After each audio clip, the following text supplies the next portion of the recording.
Hi, guys, and welcome to our last new lesson for Algebra 2 class. Guys, we made it all the way to the end of the school year. I don't know about you, but I'm super excited to be done. Today, we're going to be talking about normal distribution curves, which is it's a bell curve. You probably have seen it before. Um, and mostly, actually, we're going to be talking about histograms. Histograms are bar graphs. So let's jump in. So first of all, because we want to talk about normal distribution curves, we need to know about curves that are not normal as well, because not all of our data makes that nice bell curve. So sometimes our data can be skewed. Skewed means that it is shifted to one side. It's asymmetrical. So it says distribution is an asymmetrical curve where one end stretches out further than the other end.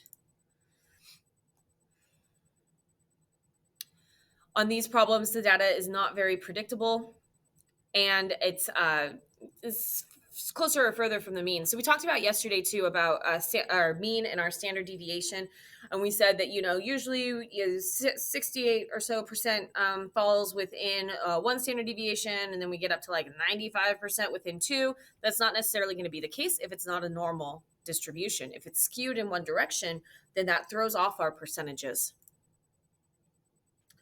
And then, therefore, we can't use the mean and standard deviation to do anything with those. So here's some different types of curves that we can have. So you can see the one in the middle is normally distributed, and that's, symmetrical. It looks the same on both sides, and the mean, would be right in the middle. We can go out our standard deviations. But if we have a positively skewed curve, that means that the tail end on the right hand side, it stretches out a little bit further than you think it should, and that middle, where the mean probably is a little bit more skewed to the left. And then a negatively skewed, so negatively skewed means that there's more numbers in the negative standard deviations than you thought there were going to be. And then positively skewed means there's more numbers in the positive standard deviation area than you thought there was going to be, right? So the positive side is stretching out further, or the negative side is stretching out further. Now, these are a little bit more difficult to work with, and if you take a stats class, either at LoSal, we do have an AP stats class, or if you take one in college, they'll probably talk to you a little bit more about how to deal with skewed data. But for our purposes, we are going to stick with this normal curve. It makes our lives a little bit easier. And again, we're doing histograms today. So a histogram is the bar graph. On a histogram, across the x-axis, the bottom axis, it's usually a range of numbers. It's not like 1, 2, 3, 4. So notice this is like from 80 to 89, from 90 to 99, 100 to 109. Also notice that they're all the same amount of numbers, right? It's 90 to 99, 100 to 109, 110 to 119. It doesn't change from like one bar to the next. It doesn't go like 90 to 99 and then 100 to 150. It does need to be equally distributed across that bottom x-axis. And then for a histogram, you need the y-axis to be a percentage. So this is not the actual amount of, what is this, the weight of a female brown bear. It's not like how many of them weigh that much. It's what percent of the data that we collected that weigh that much. So these are not actual like number amounts. This is a percentage of our total. Okay. So just a couple things to notice on a histogram. So this one says the bar graph gives the weights of the population of female brown bears. The curve shows how the weights are normally distributed, and that the mean is 115. And then the actual question says approximately what percent of the female brown bears weigh between 100 and 129 kilograms. So then what we need to do is we just need to look at the bars that go from 100 to 129. That would be the 3 bars in the middle. We're going to kind of estimate how tall we think they are. So it's not going to be an exact answer because, from here, this is 20, this is 25. It's somewhere in between. Maybe it's 23, maybe it's 24, but we don't have an exact number. So you're going to have to estimate how tall do you think each bar is. And for this question, between 100 and 129, we're using the middle 3 bars.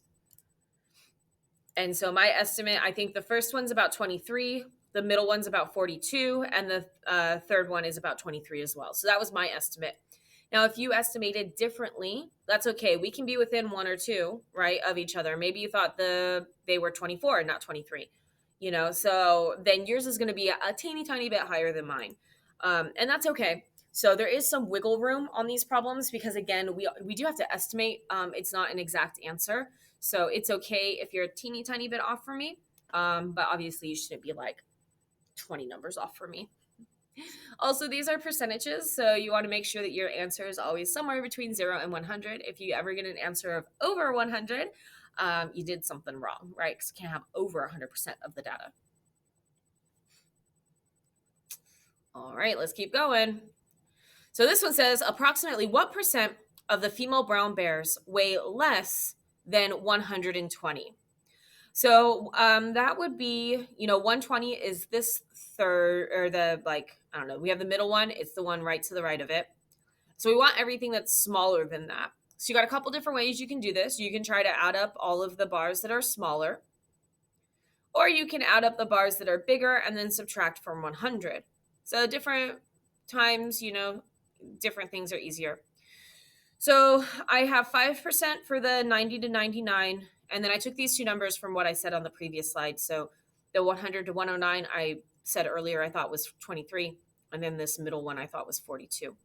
So those are the three. And then that adds up to 70. Again, you also could have added up these ones and then subtracted from 100 and still gotten 70, hopefully.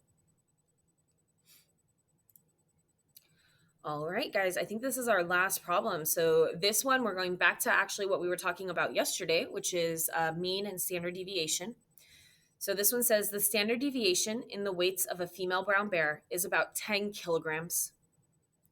Approximately what percent of the female brown bears have weights that are within 1.5 standard deviations of the mean? So now we have to go back and think like last 2 slides ago, I told you what the mean was. The mean was 115.